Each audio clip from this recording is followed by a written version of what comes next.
Yedidim Shalom, les alcôves du Tanar cette semaine, la veille de Pessah, les conditions de l'existence humaine dans ces heures-là me font réfléchir et écrire, et comme alcôve du Tanar, et comme le Tanar est toujours omniprésent dans l'existence de l'homme pour les leçons de son passé, l'idéal de ses lendemains, et surtout dans la symbiose de cette rencontre, de pouvoir entendre l'existence du présent. Alors voilà ce dont je voulais vous entretenir aujourd'hui. Le 11 septembre 2001, l'Occident découvrait qu'il était vulnérable aux calamités, qu'il pensait ne pouvoir se produire que dans des contrées éloignées et primitives. La crise financière de 2008 nous informa que nous pouvions également souffrir, comme dans un éternel retour, des drames du passé.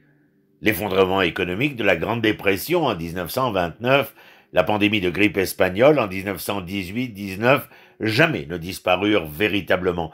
Elles témoignent d'un assoupissement des mots, mais nullement de leur disparition. Voici donc le spectre de l'humanité présent. Nécessaire perte d'innocence et d'indulgence, il s'agit d'une nouvelle façon d'être dans ce monde que nous devons aspirer à changer, mes amis. Un autre savoir-faire pour nous, sapiens. Nous savons désormais que rien ne peut être innocent. Toucher des objets, caresser l'autre, être dans l'espace public et respirer l'air d'un lieu confiné. Tout peut être à haut risque. La rapidité avec laquelle un tel ressenti traumatique disparaîtra sera différente pour tout un chacun, mais en vérité, il ne pourra disparaître totalement pour quiconque aura vécu et traversé ces événements. Un mouvement de recul devant une main tendue pourrait devenir une seconde nature, tout comme hésiter à laisser notre main toucher notre visage sans arrêt vouloir se laver les mains. Le monde a longtemps assimilé le patriotisme aux forces armées, mais vous ne pouvez pas tirer sur un virus. Ceux qui sont en première ligne contre les coronavirus ne sont pas des conscrits, des mercenaires ou des enrôlés.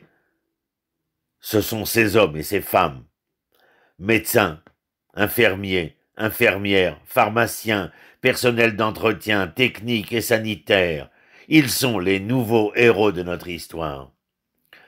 Comme Li Wenliang et les médecins de Wuhan, beaucoup se sont soudainement retrouvés aux prises avec des tâches inconcevables, aggravées par un risque accru de contamination et de mort auxquels ils n'ont jamais été préparés.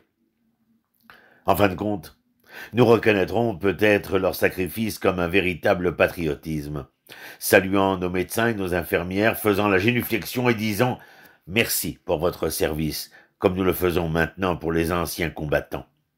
Ces personnes qui sacrifient leur santé et leur vie pour la nôtre sont une preuve ineffable du meilleur présent chez l'homme. Alors, apprenons. Peut-être commencerons-nous enfin à comprendre le sens du véritable patriotisme, davantage celui cultivant la santé et la vie de nos peuples, plutôt que de se faire la guerre entre nous, belligérance inutile et vide de sens, porteuse seulement de drames et de tragédies, peut-être que la démilitarisation de nos patriotismes débiles et l'amour de notre humanité seront l'un des avantages au sortir de ce terrible chaos. La pandémie est en train de provoquer un choc extraordinaire pour notre système. Il aura le potentiel de sortir l'Occident, en tout cas lui, du schéma de plus de 50 ans d'augmentation, de la polarisation politique, économique, militaire et culturelle dans laquelle nous sommes pris au piège jusqu'à maintenant. Il va nous aider à changer de cap, et je l'espère, vers une plus grande solidarité nationale et un entendement international au nom de ces peuples composés d'hommes et de femmes emplis de rêves et de devenir. Cela peut sembler, bien sûr, pour certains idéaliste, mais il y a deux raisons de penser que cela peut se produire. La première est le scénario de l'ennemi commun. Les gens commencent à regarder au-delà de leurs différences lorsqu'ils sont confrontés à une menace extérieure et commune. Covid-19 nous présente un ennemi redoutable qui ne fera pas de distinction entre les rouges et les bleus et pourra nous fournir une énergie de fusion et une singularité de but pour nous aider à réinitialiser et à nous regrouper. Pendant le Blitz, la campagne de bombardement nazi de 56 jours contre la Grande-Bretagne pendant la Seconde Guerre mondiale, le cabinet de Winston Churchill fut étonné et encouragé de voir l'ascendant de la bonté humaine, cet altruisme, cette compassion, cette générosité, cet état d'esprit et cette volonté d'agir. La deuxième raison est le scénario de l'onde de choc politique. Des études ont montré que les modèles relationnels solides et durables deviennent souvent plus susceptibles de changer après qu'un certain type de choc majeur les déstabilise. Cela ne se produit pas nécessairement tout de suite, mais une étude de 850 conflits interétatiques persistants survenus entre 1816 et 1992 a révélé que plus de 75% d'entre eux se sont terminés dans les 10 ans suivant un choc déstabilisateur majeur. Les chocs sociétaux peuvent tout bouleverser de différentes manières, ce qui peut améliorer ou empirer les choses. Mais compte tenu de nos niveaux de tension actuels, ce scénario suggère que le moment est venu de commencer à promouvoir le temps du changement mûri clairement. L'Occident est devenu depuis plusieurs années un modèle fondamentalement peu rassurant. C'est le luxe que nous offrent la paix, la richesse et les niveaux élevés de technologie grand public. Nous n'avions pas à penser aux choses qui jadis focalisaient nos esprits. La guerre nucléaire, les pénuries de pétrole, le chômage élevé, la montée en flèche des taux d'intérêt. Le terrorisme est redevenu une sorte de menace fictive pour laquelle nous envoyons des volontaires dans nos forces armées aux coins les plus reculés du désert en tant qu'avant-garde de la patrie. La crise du Covid-19 pourrait changer cela de deux manières. Premièrement, cela a déjà contraint les gens à accepter que les experts sont une denrée importante. Il était facile de se moquer des savants et des sages jusqu'à l'arrivée d'une pandémie. Maintenant, les gens veulent entendre des professionnels de la santé, des philosophes de l'existence. Deuxièmement, cela peut, on l'espère bien sûr, ramener le monde à un nouveau sérieux, ou du moins le ramener à l'idée que la gouvernance des peuples doit devenir l'affaire de gens raisonnables et réfléchis. L'échec colossal des administrations américaines, européennes, à la fois pour protéger les peuples médicalement et ralentir l'implosion de l'économie provoquée par une pandémie choc, secoue suffisamment le public pour qu'il exige des gouvernements autre chose que leur satisfaction passionnelle et narcissique. La pandémie de coronavirus marque la fin de notre romance, à mon humble avis, avec la société de marché et l'hyper-individualisme. Nous pourrions nous tourner vers l'autoritarisme, bien sûr, imaginer nos pouvoirs essayant de suspendre les élections, considérer la perspective d'une répression militaire. Le scénario dystopique est réel, mais je crois que nous irons vers un tout autre ailleurs. Nous voyons maintenant les modèles d'organisation sociale fondés sur la violente et inhumaine économie de marché. Ils échouent de manière effrayante. La politique financière intéressée aux seuls bénéfices exacerbés rend cette crise tellement plus dangereuse qu'elle ne devait l'être.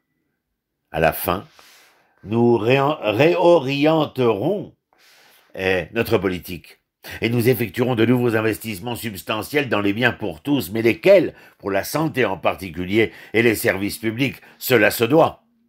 Je pense que nous manifesterons un intérêt plus probant pour le bien commun.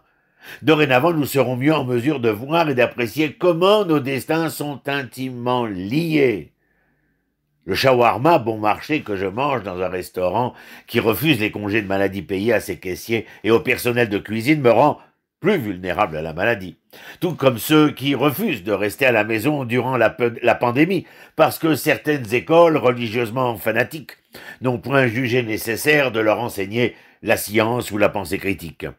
Tout autant, et non des moindres, un certain nombre d'égoïstes séculiers bouffis de moi individuels courent, jouent et se promènent envers et contre toutes les règles du ministère de la Santé. L'économie et l'ordre social qu'elle aide à soutenir s'effondrera si les gouvernements ne garantissent pas le revenu des millions de travailleurs qui perdront leur emploi en cas de récession ou de dépression majeure. Les jeunes adultes ne réussiront pas à se lancer si les gouvernements ne contribuent pas à réduire ou à annuler leurs dettes d'études. La pandémie de coronavirus va causer d'immenses douleurs et souffrances a posteriori. Mais cela nous obligera à reconsidérer qui nous sommes et ce que nous apprécions. Et à long terme, cela pourrait nous aider à redécouvrir la meilleure version de nous-mêmes. Nous sommes le peuple de la sortie d'Égypte, celui du printemps de la liberté. Nous aimons à le dire, il faut mettre l'accent sur le triomphe de l'espoir sur nos craintes et la victoire de la vie sur la mort.